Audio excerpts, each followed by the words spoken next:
I'm bringing you another flashback this week, but this has never been published on my YouTube channel. What you're about to see is my keynote speech at the Barefoot Mastermind Conference in Tampa, Florida, back in 2015. Enjoy.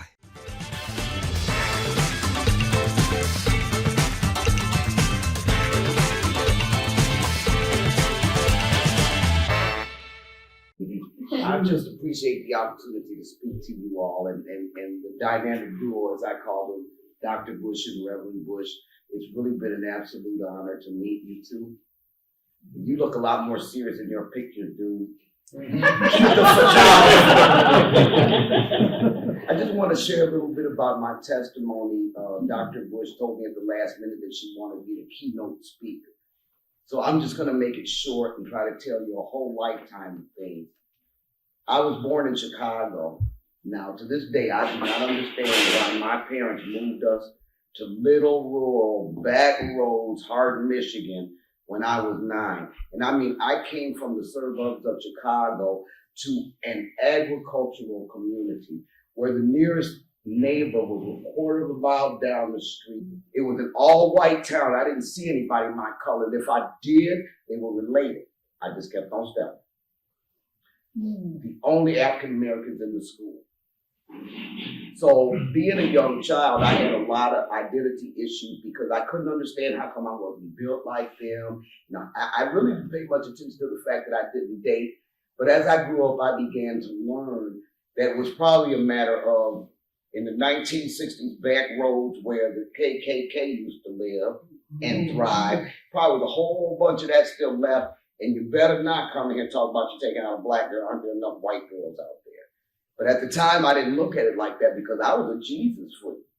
I was a part of a group. I played the guitar. I loved it.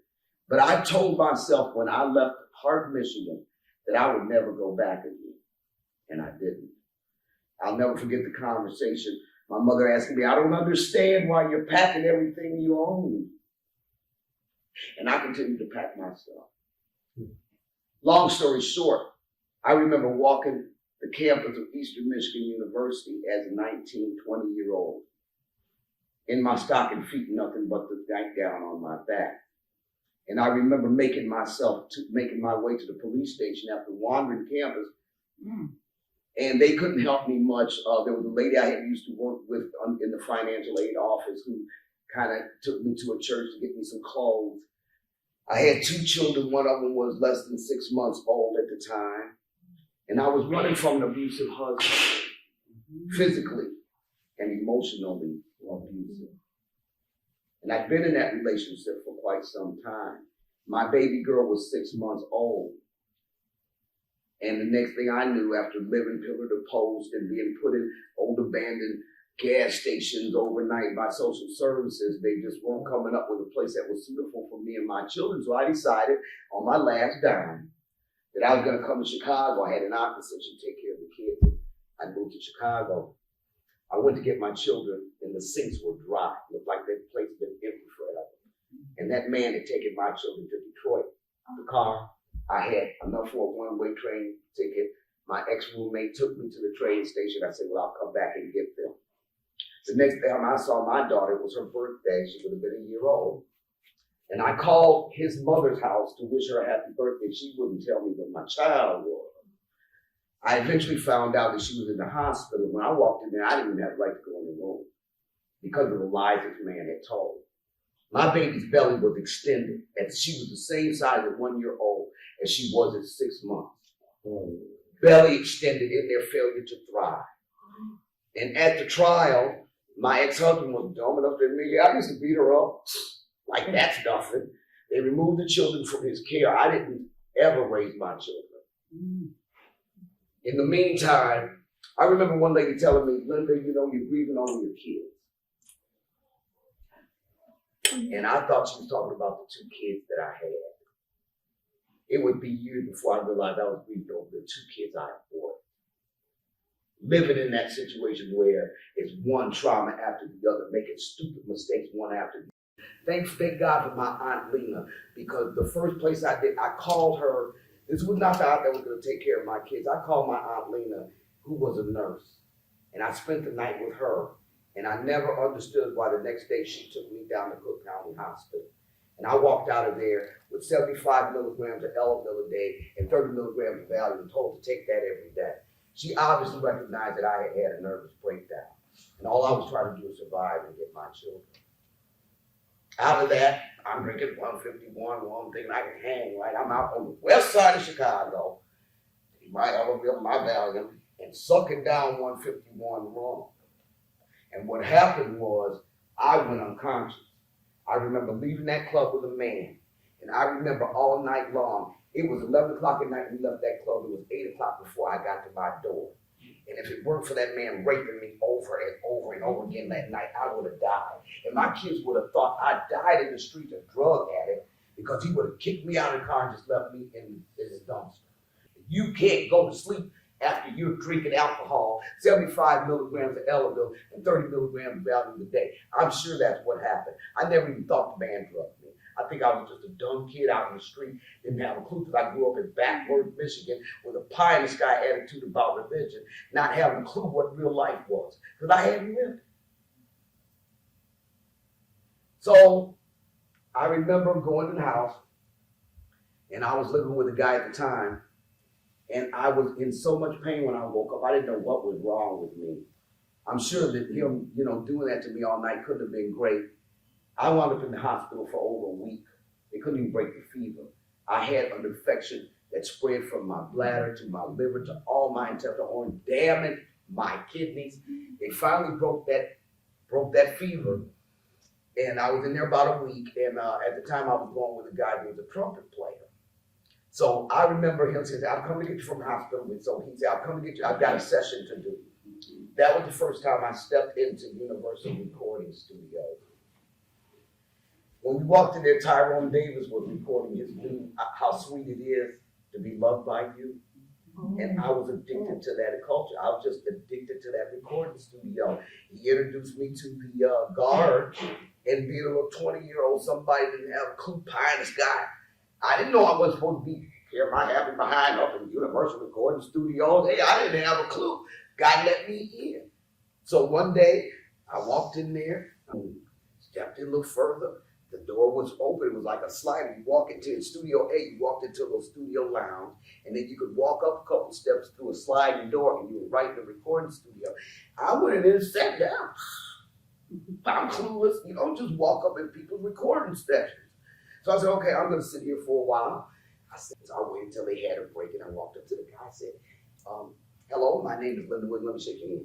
And he said, hi, my name is Eugene Record. And I hope you can see it on my face. I'm saying, Eugene, what's the record?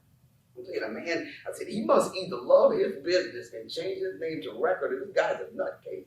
I didn't know who this guy was. So I said, okay, nice to meet you, blah, blah, blah. I hope he didn't see the stupid look on my face.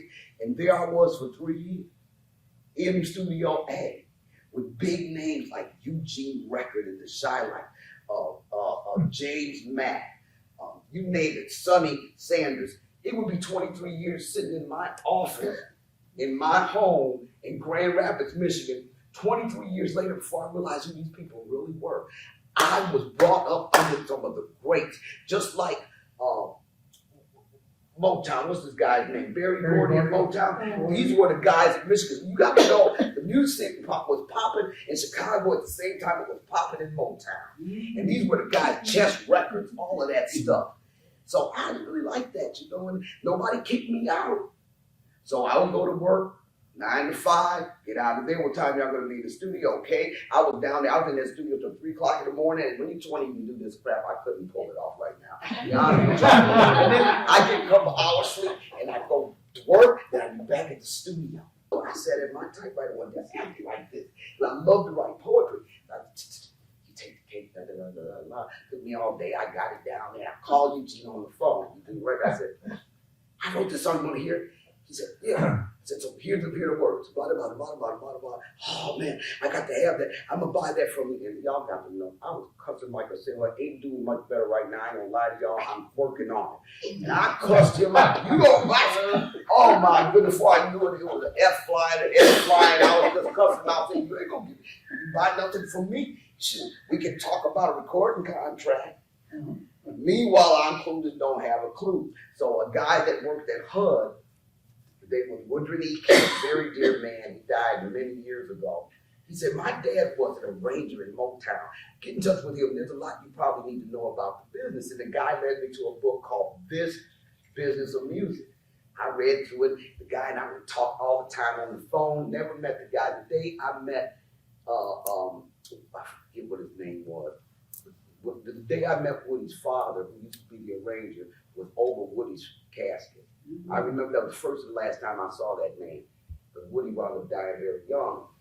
But Woody hooked me up with a lawyer, and I got the recording contracts and everything. First for the check I got and everything. I just clueless, stumbled up in the mess, you know.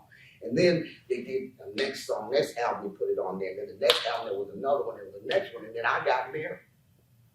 Now, I've already told you that I married, my first marriage was a domestic violence situation.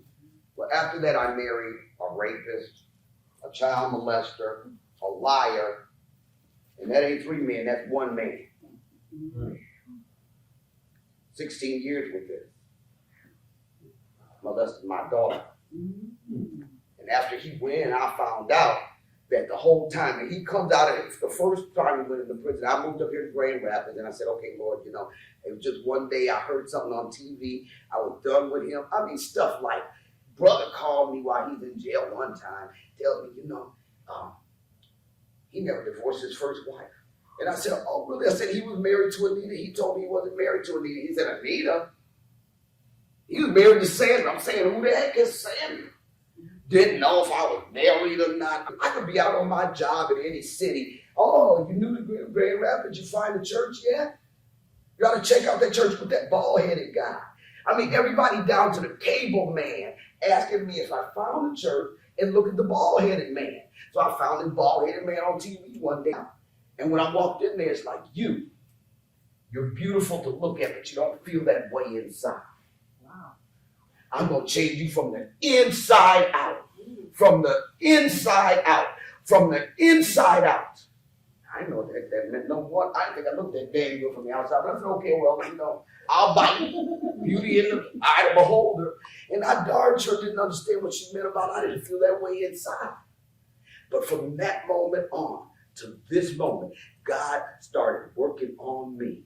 That's when he showed me, Linda, it ain't your boss's fault, wrong with two left shoes. You're a piece of work. You're a walking piece of work with a hellacious attitude, Linda, and I want to deal with you. And part of that process was breaking down, and Lord, I surrender, I surrender. Now, nobody in their right mind will go back into that marriage. At this point, I did not know this man was a rapist. Okay? So I said, okay, Lord, I'm going to do this. And then I said, okay, it was just a very powerful in the floor event for me. And the next morning I woke up and started thinking about it. Head in the game. Remember too much head in the game? Mm-hmm. And now it's on my face again. Lord, I take it back. I didn't mean to say that. Lord, I can't do this.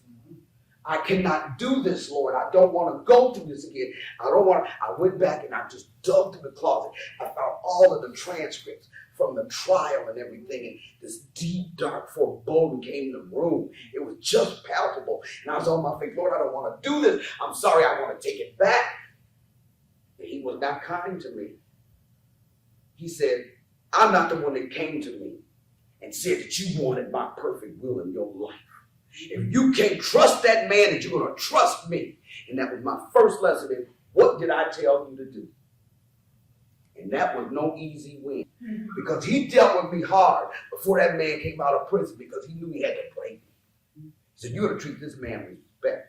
You're going to treat him like he's the spiritual head of this household. And you will respect him. And I had to suck it up. There was so much shut up, suck it up, and listen up I had to do.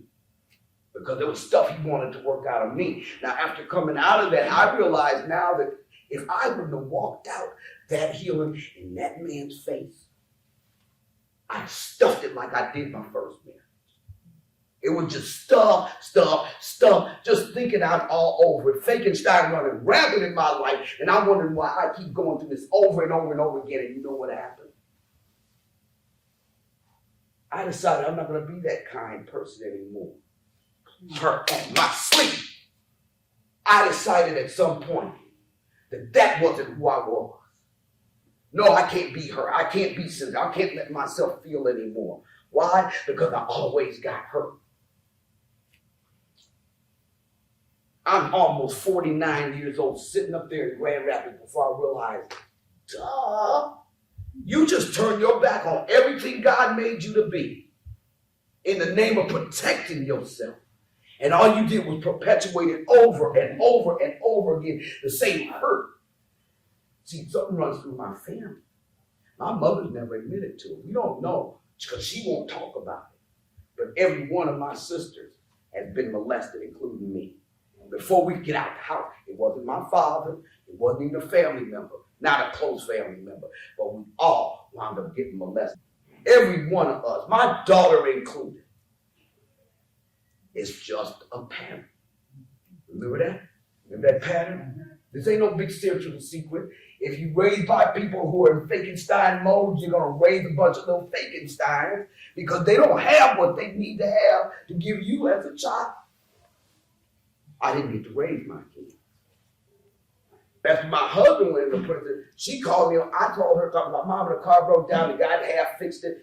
Your life is messed up. Then you're going to move back here. You need to be at home with your family. I hung up on her. I didn't give a care. I'm talking to you about a car. You talk about my life. 30 days later, I packed up, sold everything I had. I lived in Chicago for 13 years. Got my job transferred 30 days after my mother said that to me. I was in Grand Rapids. And that's when my healing started. And as I did that, I would take days off work and I would just fast because I would just eat nothing. And I would do nothing but listen to Christian radio. And I would just get before God and read my Bible.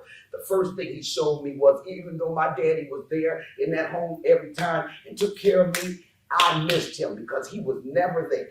My daddy worked, he couldn't have made more than $10,000 a year with a family of 7. My daddy had a high school education. He was a certified bricklayer and a carpenter. He never got to do all of those things that he knew how to do and loved to do because he was so busy working hard trying to feed us. But he wasn't there. And the Lord showed me, you're angry all the time because you have a perceived need. You think your daddy wasn't a daddy to you like he should have been. When I would have those times where I would fast and everything, he would just show me that and it would be just an automatic process of healing. The second time he showed me that the grief wasn't over the 2 living kids, you grieved over them 2 you were born. Who knew? Who knew? Okay? So I started healing from that. And then when I came out of that marriage, and I found out later that the Lord knew that if I didn't walk it out in his faith, I was going to stop. And it was time for Linda to grow up. It was time for me to heal from the inside out. And I believe if I wouldn't have just walked through that and let the Lord heal my heart, how much worse could it be right now? And so, I never understood, why did you hold me to that thing? Why did you hold me to that? Well, for me, I need to walk it out in that man's face. And I need to learn to love him. He basically told me this. That man knows nothing about unconditional love. My husband will wake up in the middle of the night. You haven't heard of blood curdling scream like you would hear out of him. And then he wouldn't remember the dream. He had a problem down in his private area. And I said, well, what's the matter? He said, all I remember is that I was behind the shed with my 3 uncles, and I went to the hospital bleeding. They had to sew it up. He walked on to his mother, who was the drug queen of the South Side. She was in bed with a woman. This kid hadn't even made 12 years old. So, this is getting down to, this whole thing about forgiving people. How can you look at such a pitiable soul and not have compassion?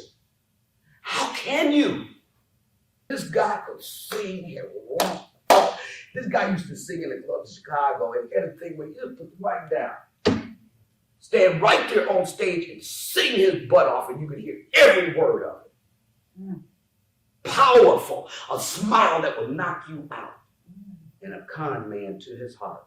Because the man never learned how to be anything but what he thought you needed him to be. If that meant lying, that meant lying. He got to believe in the lies. He didn't have a clue. So after we break up, I decide I'm not going to talk to anybody. I'm not anybody that I've met through him, any connections, because I don't want to be bitter. His daughter had moved up here to be with him. She had a baby, and I was torn up. Lord, I want to tell her about her dad. I got to tell her not to let him be around that child. And I just was wrestling. What are your motivations, you know? And what happened was one June, she called me up and upchucked the boogie on him. You know, Linda, she said, my daddy was molesting my big sister for years. Said he used to beat my mother. Said we called him at work and asked him to come and unlock the door for us as kids. He beat my brother within an inch of his life because he had to come all the way from downtown and let us in. We lived in the project. She said, I told Mama, I don't know. She said, Linda, you know, Mama, you know, I was one, you know, Mama asked me if he'd ever hit you.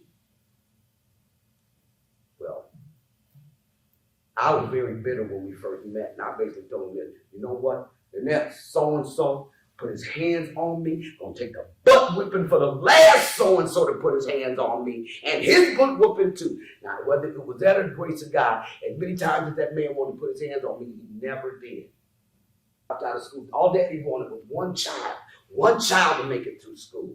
Big brother went to college, dropped out. I went to college. Well, you know, with the domestic violence situation, I was right there on campus, and I had to leave the whole state to save my life because it came down to this. I'm going to kill this man or he's going to kill me. And I knew it was real. He was he wanted to bring a gun in the house. Now, for all I know, he probably brought a gun in the house and I was clueless about it. But it was going to be my life or his, and I had to flee the whole state to get away from him. So then he got another dropout. Well, my daddy went to sleep shortly after Father's Day, June 1993. And for the next 10 years, I was on a mission to prove something to a dead man. I started back to school at 38, got my degree 1 week before my son got his college degree. And out of that, I did a cornerstone, which was I had to do an undergrad thesis at Cal, but somebody in here has people at Cal, they don't play. I thought I'd have to do the thesis from the math. No, you're going to do a 15-month applied research project. Long story short, there's an organization in Grand Rapids called Hope Network. And they deal with brain injuries and the developmentally disabled. They have homes, they retrain them. They have a thing to do with prison stuff. Well, that 15-month thesis was, I walked into a banquet and the guy said, can I quote from your thesis? I said, oh, yeah, help yourself. I mean, almost like an after. Oh, by the way, we got a meeting tomorrow at Hope Network with the Vice President of Strategic Initiatives of Prison Fellowship, and we want you to be there. Okay, yeah, I'll go. I saw 3 or 4 copies of my thesis on the table. The Executive Vice President of Strategic Initiatives wanted a copy. I gave it to him. Herb Stark, who was the CEO, asked me to co-write the grant. Long story short, my thesis led to a $750,000 grant under a partnership with Hope Network from Prison Fellowship. It represented the very first time they've ever issued that to an outside partnership. But I just wanted to give you guys a couple. I wish I could take you through the whole thing. I thought I'd have a little bit longer, but I just wanted to show you how destiny is never hardly going to look like you think it would. Now, I mean, look at this. How many people could say that they just stumbled up into a recording studio and then right away 3 of their songs gets recorded by a major recording artist? How many people could say an undergrad thesis led to something as major as that in Cape County? And that's just the beginning of the things that I experienced as a result of just wandering in this stuff 1 foot at a time. I'm going to end this with, who knows about Curtis Martin? Who's hip? Curtis Martin, I don't know who watches football. Young man was just inducted into the Hall of Fame. He had broken every record as a running back. This young man didn't have anything in his life that leads you to believe that he would ever know God, have any self-efficacy, know that he could do anything. Gun in his face as a young man. Watched his grandmother murdered. I mean, this guy went through it. He watched his mother being tortured by cigarette burns and putting her feet in hot water. That's the upbringing he had. And when the guy called him and said, we want you to come play for the team, yes, sir, okay, hung up the phone, jumped around his family, said, I don't want to play football. Dude didn't like to run. He had worked maybe 2 football games his whole life. He got in there and said he couldn't even understand the X's and the O's on the thing. And this man became a Hall of Famer. Long story short, because he took one step at a time, it took a pastor looking at him and said, look, man, look, you saying you want to help your family. I get that you don't really care about football, but this might be a way to help your family. He jumped all on it. Long story short, because of this young man, his mother got healed. His mother took care of his dad till he died. The day he died, they had broken up, been divorced and everything. And his mother's born again to this day. Free of all of that unforgiveness. Because one young man took one step at a time. Whether he knew what he was doing or not, he listened. He listened to witness. And you know what got me to know? I knew that I was going to finish that book the day I was listening to ESPN. And I just never saw him, didn't know a thing about this guy. And the lady asked him this. I don't understand how you could be so excellent at a game that you care nothing about. How did you do it? And when I heard him say the following words, I knew that was going to be the end of my book, that I finally finished that book. He said, I guess I was playing to a purpose higher than the game. It was about my mom. It was about making sure my mother had what she needed to do. I didn't like to run. I couldn't get the X's and the O's. I was going to do what I needed to do because the opportunity was in front of my face. And I had been blessed with wise counsel, and all of us do. You don't want to hear it. I'm going to tell you, you grow up in Frankenstein when you hear what God has to say to you. You hear that thing over and over again, they're going to bring it wrong. He ain't going to come out of heaven with no burning bush for you. He's going to tell you through other people. You can't shut it down. If somebody's telling you something over and over again, you've seen that same pattern over and over again, you got to listen. It's about the Mastermind Alliance. She's putting one together for everybody. Y'all just signed up for it. That ain't nothing but a Mastermind Alliance. People you trust in your life are going to tell you right, and you listen because you trust that they love you, not because it feels good. Curtis Martin, Linda Williams, you name it. Is your name on the list? I just want to encourage you guys to focus. I want you to email me, please. I'm going to put you on a mailing list. I want to hear how you're doing. I'd be more than happy to share my story. I need blurbs for the back of the book. If anybody's willing to read it in an unedited form, just let me know, but I'd appreciate it. I wish I could go further with you guys, but I'm going to honor the time and tell you, God bless you. Hey, if you like what you see here today, please subscribe to the channel, hit the notification bell so that you know when we upload, and like and share the video. Thanks.